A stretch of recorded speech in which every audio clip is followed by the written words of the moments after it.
Hello everyone, welcome to my channel. This video is get ready with me. So 5 minutes ಅಲ್ಲಿ ಈಸಿಯಾಗಿ ಹೇಗೆ makeup ಮಾಡೋದು ನೋಡೋಣ. Let's start. First ನಾನು ಇಲ್ಲಿ ವ್ಯಾಸ್ಲಿನ್ ಲಿಪ್ ಅಪ್ಲೈ ಮಾಡ್ತಿದ್ದೀನಿ. ಇದರಿಂದ ಲಿಪ್ ಹೈಡ್ರೇಟ್ ಆಗಿರುತ್ತೆ. ದೆನ್ ನಾನು ಯೂಸ್ ಮಾಡ್ತಾ ಇರೋದು Lakme foundation. Beauty blender help ಇಂದ ನಾನು ಫೌಂಡೇಶನ್ ನ ನೀಟಾಗಿ ಬ್ಲೆಂಡ್ ಮಾಡ್ಕೊತಾ ಇದ್ದೀನಿ. After that I am applying compact. So this is Lakme Compact with sunscreen. Brush ಹೆಲ್ಪಿಂದ ನಾನು ಕಾಂಪ್ಯಾಕ್ಟ್ನ ನೀಟಾಗಿ ಅಪ್ಲೈ ಮಾಡ್ಕೋತಾ ಇದ್ದೀನಿ.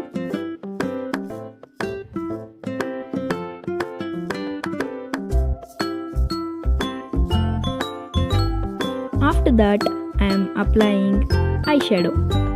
ಸೊ ಐ ಶ್ಯಾಡೋ ಪ್ಯಾಲೆಟಲ್ಲಿ ನಾನು ಲೈಟ್ ಪಿಂಕ್ನ ಯೂಸ್ ಮಾಡಿಕೊಂಡು ಐ ಶ್ಯಾಡೋನ ಅಪ್ಲೈ ಮಾಡ್ಕೋತಾ ಇದ್ದೀನಿ.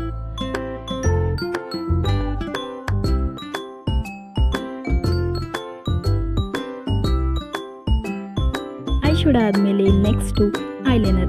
This eyeliner is waterproof and 24 hours long ಸ್ಟೇನ ಕೊಡುತ್ತೆ.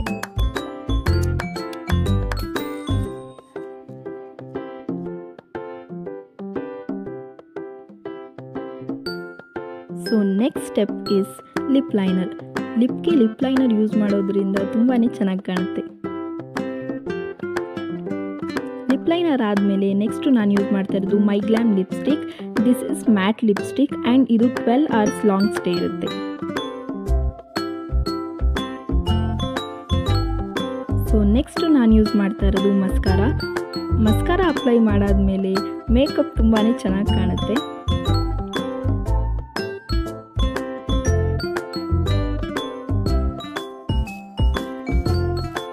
ಸೊ ಆಫ್ಟರ್ ಮಸ್ಕಾರಾ ತುಂಬಾ ಚೆನ್ನಾಗಿ ಕಾಣ್ತಿದೆ. ನೆಕ್ಸ್ಟು ಸ್ವಲ್ಪ ಚಿಕ್ ಟಿಂಟ್ನ ಯೂಸ್ ಮಾಡ್ತಾ ಇದ್ದೀನಿ. ಲೈಟ್ ಕಲರ್ನ ಯೂಸ್ ಮಾಡಿ ಚಿಕ್ ಟಿಂಟ್ನ ಅಪ್ಲೈ ಮಾಡ್ಕೋತಾ ಇದ್ದೀನಿ. ಆಫ್ಟರ್ ದಟ್ ಮೇಕಪ್ ಈ ಥರ ಕಾಣುತ್ತೆ. ತುಂಬಾ ಚೆನ್ನಾಗಿ ಕಾಣುತ್ತೆ.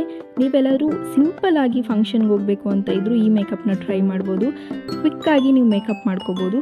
ಸೊ ಈ ವಿಡಿಯೋ ನಿಮ್ಗೆ ಇಷ್ಟ ಆಗಿದ್ರೆ ಪ್ಲೀಸ್ ಲೈಕ್ ಮಾಡಿ, ಶೇರ್ ಮಾಡಿ ಆ್ಯಂಡ್ ಸಬ್ಸ್ಕ್ರೈಬ್ ಮಾಡಿ. ಹೀಗೆ ನನ್ನನ್ನು ಸಪೋರ್ಟ್ ಮಾಡ್ತೀರಿ. See you in the next vlog. Bye.